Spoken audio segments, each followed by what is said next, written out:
ఒక అంచనాకి 0.2% మాత్రమే 0.02% మాత్రమే నిక్షేపాలు ఉన్నాయని మనం ఆల్రెడీ డిస్కస్ చేసుకున్నాం ఒకనొక సందర్భంలో.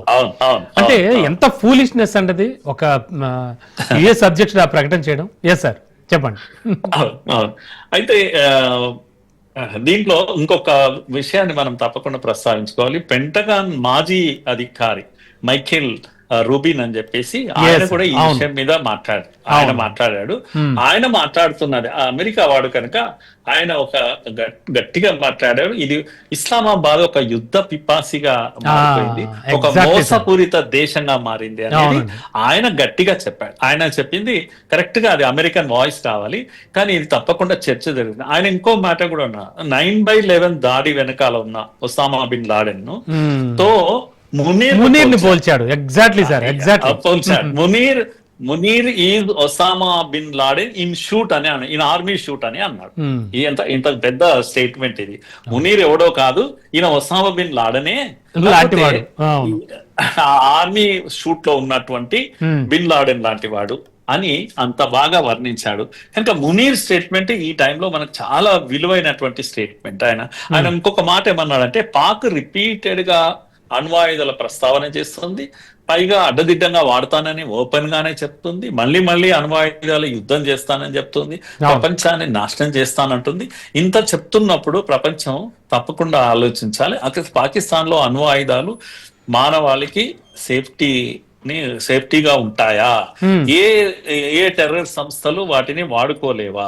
కనుక ఇది ప్రపంచ దేశాల యొక్క బాధ్యత అవుతుంది. తప్పకుండా పాకిస్తాన్ లో ప్రవేశించి ఇవేంటము అణ్వాయుధాలను సీల్ చేసే బృందాలు ఉంటాయి కదా, అంతర్జాతీయ బృందాలు, వెళ్ళాలి అక్కడికి, అణ్వాయుధాలను సీజ్ చేయాలి, ఈ ఆయుధాలను సీజ్ చేయాలి, పాకిస్తాన్ కంట్రోల్లో ఉండకుండా చేయాలి. ఎందుకంటే వాళ్ళ చేత కాదు, ఒకవేళ టెర్రరిస్టులే కనుక వాటిని తీసుకోవాలనుకుంటే వాళ్ళు ఆపలేరు. కనుక పాకిస్తాన్ ని నమ్మడానికి వీల్లేదు, వెంటనే ఈ చర్యలు తీసుకోవాలి. వాట్ ఏ వండర్ఫుల్ స్టేట్మెంట్ అసలు. ఇది అమెరికా ప్రెసిడెంట్ అనాల్సినటువంటి మాట ఇది. అందుకని నేను ఇంకొకటి గుర్తు చేస్తున్నాను మీకు. ఇప్పుడు ఇలా ఎవరిని చూసుకొని మాట్లాడాడు అని అన్నప్పుడు నేను వెంటనే ఒక మాట అన్నాను మీతోటి, ఇది స్వభావము నైజం వాళ్ళది అని. ఎందుకు ఈ మాట అన్నాను అంటే 1974 లో మనము అణుబాంబు ప్రయోగం చేస్తే అప్పుడు పాకిస్తాన్ అంబాసిడర్ ఎవరైతే ఇండియాలో ఉన్నారో అతను ఇందిరాగాంధీ గారిని కలిసి సీరియస్ గా వార్నింగ్ ఇచ్చారు. ఏమని అంటే, మేము కూడా త్వరలో అణు ఆయుధాలను తయారు చేస్తాము, అణు యుద్ధానికే మేము సిద్ధమవుతాం అనేటువంటి మాట పిచ్చి ప్రేలాపన ఆయన చేశారు.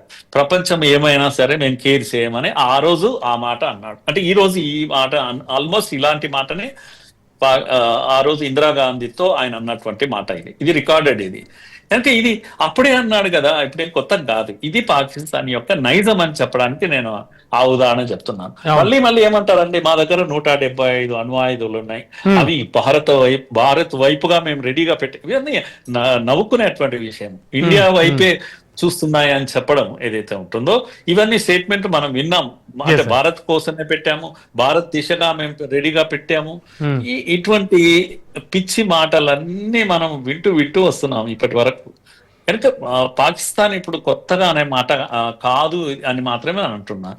అయితే మేము డిస్ప్లే కొరకు పెట్టలేదు, ఇదేదో అందం కోసం షో పీస్ కొరకు పెట్టలేదు.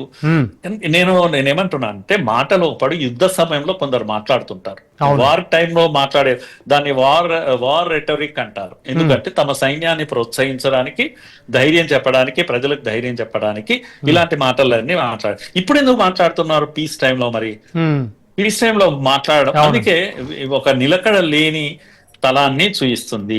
పెట్టేగిపోతున్నారు, వెర్రితలలు వేసేటువంటి మాటలు మాట్లాడుతున్నారు. కనుక ఇప్పుడు ప్రపంచ దేశాలందరూ కూడా కూర్చొని పాకిస్తాన్ యొక్క అణ్వాయుధాల విషయంలో సీరియస్ గా ఒక చర్చ చేసి ఒక నిర్ణయానికి రావాల్సినటువంటి సమయం. ఇది భారత్ సమస్య కాదు, ప్రపంచ దేశాల సమస్య.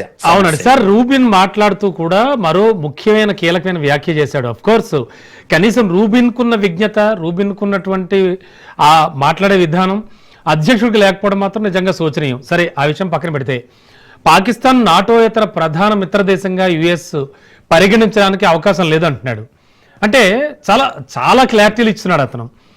ఈ విషయాన్ని దీన్ని ఎలా చూడాలి?